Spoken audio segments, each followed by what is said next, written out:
जय श्री महाकाल, जय माँ काली। मैं अनिल तांत्रिक आप लोगों का हार्दिक स्वागत करता हूँ अपने चैनल गुरुमा शक्ति में। आशा करता हूँ आप सभी लोग अच्छे व स्वस्थ होंगे। बाबा महाकाल और माता काली की कृपा आप सब पर बनी रहे। तो आज मैं आप लोगों के लिए एक अप्सरा साधना लेकर आया हूँ। जो अप्सरा अपने साधक के साथ सेक्स करती है और ये अपने साधक को पत्नी का संपूर्ण सुख देती है। इसकी साधना करने के बाद साधक को विवाह करने की जरूरत नहीं पड़ती। तो पहले मैं ये बता देता हूँ ये अप्सरा है कौन।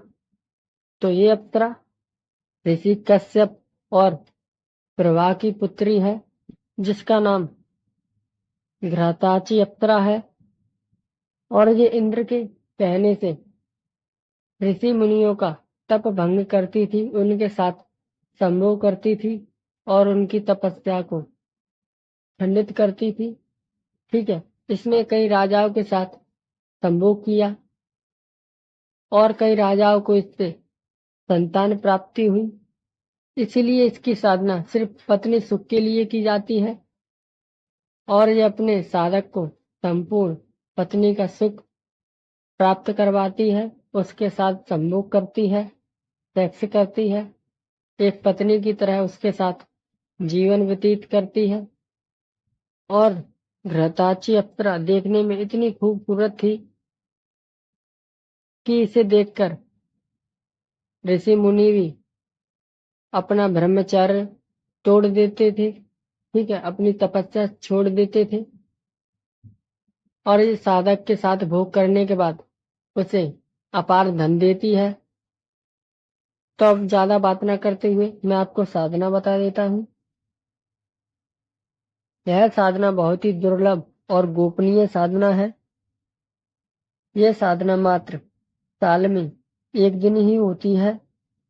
इस साधना को सिर्फ निर्जला एकादशी की रात को ही किया जा सकता है, अन्य किसी दिन इस साधना को नहीं किया जा सकता। ठीक है, उस रात में इस साधना की साधक को 41 माला मंत्र जाप करना पड़ता है। उसके बाद अपने साधक को कई प्रकार के लालच देती है, जैसे कि उसे असीम शक्तियों का मालिक बना देने का लालच, उसे बहुत ही धनवान बना देने का लालच कि तुम चाहो जितना मुझसे पैसा ले लो, चाहो उतनी शक्ति मुझसे प्राप्त कर लो। ठीक है, या मेरे साथ सहभोग कर लो, मेरे साथ संभोग कर लो। इस तरह के उसे लालच देगी, लेकिन आपको किसी भी लालच में ना आकर उससे 3 वचन लेने हैं। ठीक है, क्योंकि घृताची अप्सरा जीवन भर आपके वचनों के बंधन में बंधना नहीं चाहती है और आपके साथ संभोग करके या आपको किसी प्रकार का लालच देके आपसे पीछा छुड़ा लेगी। ठीक है, इसलिए आपको किसी भी लालच में नहीं आना है, चाहे वो आपके सामने किसी भी रूप में आकर खड़ी हो जाए, कितने भी सुंदर रूप में खड़ी हो जाए, लेकिन आपको लालच में नहीं आना है।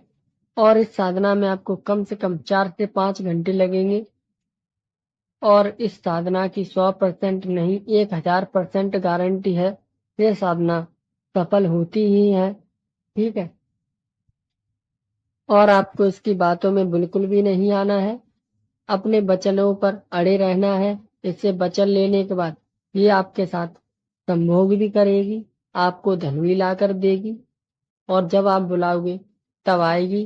ठीक है, इस बात का ध्यान रखें और इस साधना को गुरु के सानिध्य में गुरु से आज्ञा लेकर करें, अन्यथा इस साधना को बिल्कुल भी भूलकर भी ना करें। और इस साधना में आपको कोई भी सुरक्षा घेरा नहीं लगाना है, ना ही शरीर कीलन मंत्र लगाना है। साधना आपको ऐसे कमरे में करनी है कि जिसमें एक भी देवी देवता की तस्वीर या चित्र या कोई मूर्ति नहीं होनी चाहिए। ऐसा कमरा आपको लेना है साधना के लिए। आप चाहो तो घर से बाहर भी कर सकते हो इस साधना को, किसी एकांत स्थल पर। ठीक है, तो अब मैं आपको साधना की विधि विधान बता देता हूँ।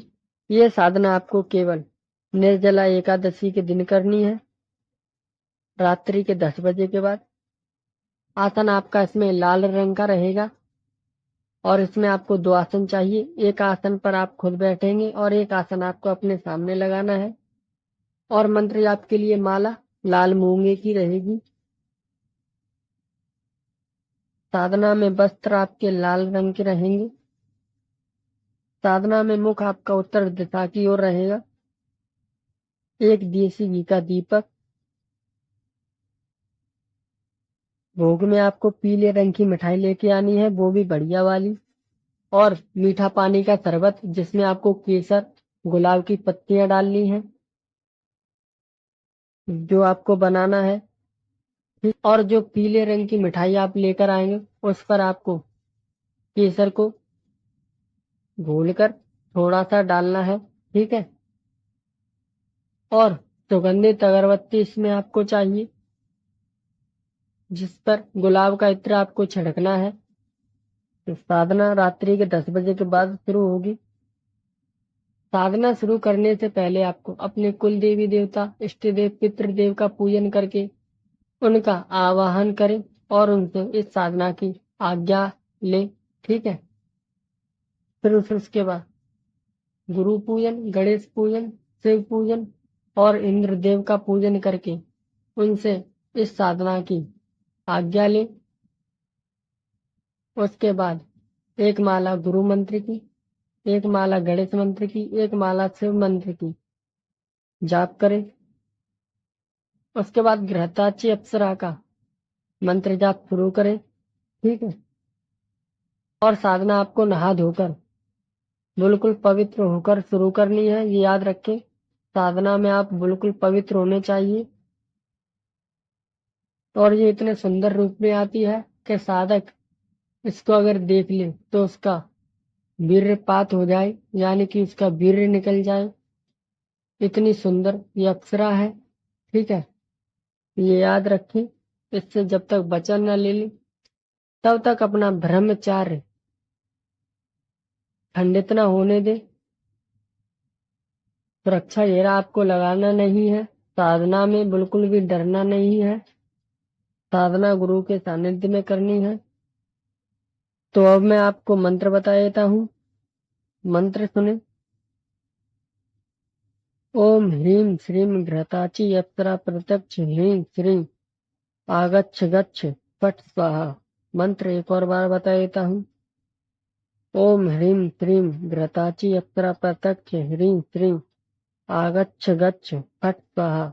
ये छोटा सा मंत्र है। इस मंत्र की आप आराम से 51 माला जाप कर सकते हो, ठीक है। लेकिन फिर भी इस साधना में आपको 4 से 5 घंटे लग जाएंगे, ठीक है।